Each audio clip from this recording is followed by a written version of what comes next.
که تا سره د یو مکتوب نه مه واره، تا دلته په خپله خوله اعتراف وکړو چې شاپور چې 14 مکتوبه راغلي، دا ټول د امام سیمپیان دي بدون د یو مکتوبه چې هغه ما چې تا ټولې هغه څه پیجونه سپانسر کړي وو چې دا شاپور غدار دا غلا یې کړې، غصب یې کړی، چې کړی، دا ولسي جرګه ټوله ناسته ده. که د یو مکتوب نه مه واره چې هغه د دوبۍ حساب ده چې وکیل صاحبان که جرگه ماران دی، هلمند صاحب ده، بابکرخیل صاحب ده. برای طالب مقاله نوشته میکرد، امروز ارزشی را ندارند که بیاین تدریس مقاومت و مقاومتگری را برای ما بکنند.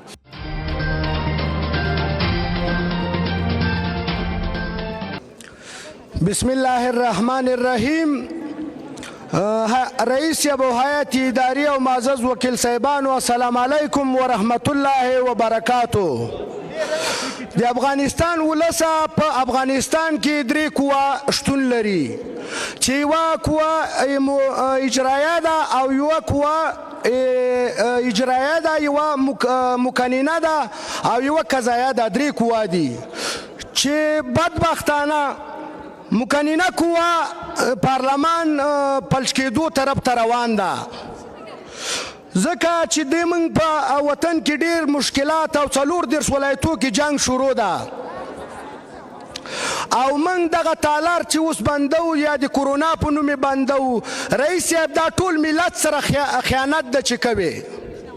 وطن کې ډېر مشکلات دي، ډېرې هغه دي. او بل راځم موږ په دې تالار کې غږ پورته کړی چې TCRC او د ډیزلو مافیا او عزیزي بانک باید نظارت کو چې ډېرې ستونزې پکې دي او موږ چې غږ پورته کوو، رئیس صاحب موږ د اسنادو لروي آبادي تالار ته موږ گزارش ورکوو. راځم بل دې موضوع ته چې که دا تالار بند سي، موږ دغه سربازان په شهادت رسیږي. د کرونا په وجه به موږ نه هغه کوو، رحماني صاحب چې کرونا ورته هغه کوبانه کو او موږ تالار چوټي کو، کرونا نسته. دغه سربازان چې شهیدان کېږي موږ هغو نه اضافه نه یو. موږ ته ولس رایې راکړې د پارلمان رخصتي په کرونا کې هېڅ کله موږ نه منو او نه برداشت کوو. ملت سره خیانت ده. راځم بل دې ته چې رئیس صاحب جمهور خدای وکړي چې د موږ خبرې ته واورې، ډېر اساس وخت ده. موږ تا ته مخکې ته موږ منلی او ټولې نړۍ منله چې ته یو سپېڅلی ایمانداره رئیس جمهور یې.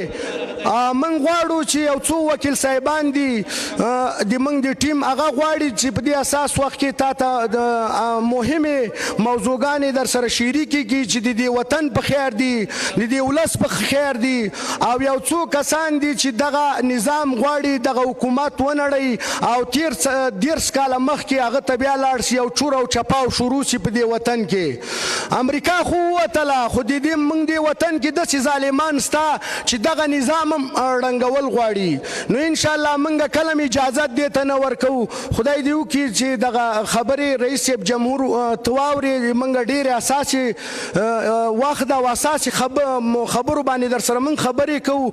تا سره موږ دا نظریات شریکو چې ته موږ ولسمشر یې، موږ تا ته رایه درکړې تر 5 کالو پورې باید ته په دې جمهوریت یعنی خپل کرد و به پیروزی رساند.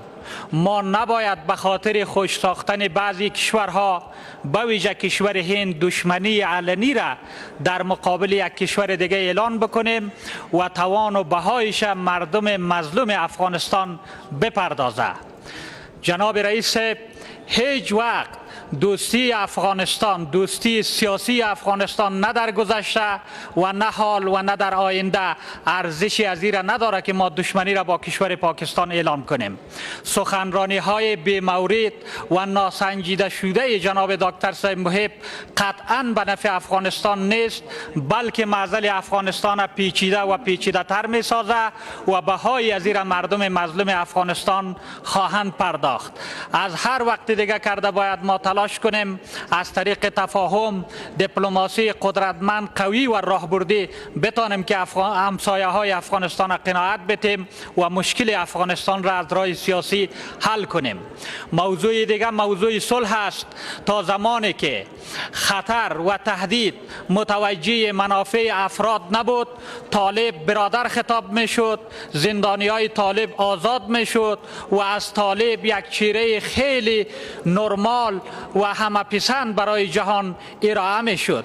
کسایی که دیروز برای طالب مقاله نوشته میکرد امروز ارزشی را ندارند که بیایند تدریس مقاومت و مقاومتگری را برای ما بکنند.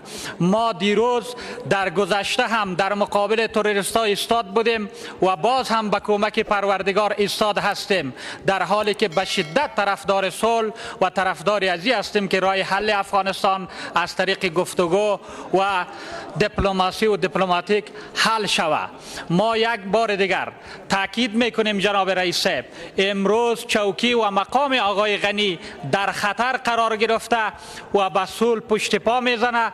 تمام موضوعاتی که در ارتباط به صلح پیشکش میشه از طریق راههای سری پیچیده و خیلی مزمن پشت پا زده میشه و هر روز ولسوالی ها به دست طالب سقوط کار خودت است. تشکر محترم انجینر کمال صفایی.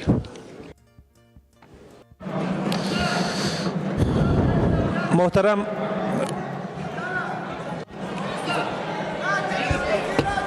رئیس صاحب، همه عجی صاحب شاپور اسنزه وقت بیتین که به خاطر از یک دو دقیقه صحبت شاپور صاحب وقت بده. مهربانی. کی؟ بسم الله الرحمن الرحیم. رئیس صاحب توجه دی غواړم په دې ولسي جرګه کې زم د خپل ولایت نه خلکو رای راکړې.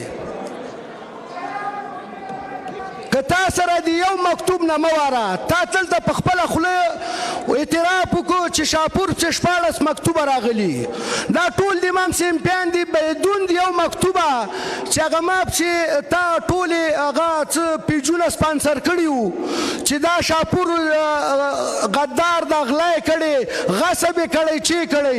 دا ولسي جرګه ټوله ناسته ده. که د یو مکتوب نه مه واره چې هغه د ما د دوبۍ حساب دا چې وکیل صاحبان کې جرګه ماران دي، هلمند صاحب دا، بابکر خیل صاحب دا، بدون له دې یو مکتوب نه مه واره چې ما سړي سره 6 لکه ډالر دي او جای د 1.5 لک هم نه لم. دا یو مکتوب که چېرته دوم مکتوب تاسو پیدا که ما باندې د غصب زه د ولسي جرګې ته استعفا ورکوم.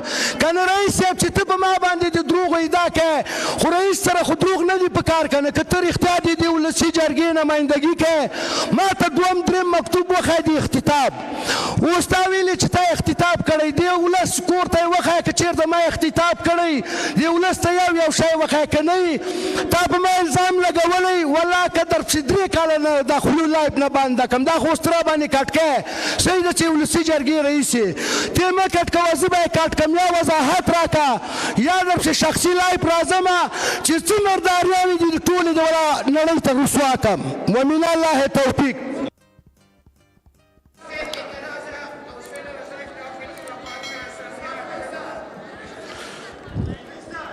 درست است وزیر صاحب نزدیک است. شاید تا 5 دقیقه دیگه به تالار تشریف بیاره. میریم بس لاجندا. خب حسینی صاحب صحبت کردن، میشه اسد خالد. باش چرا؟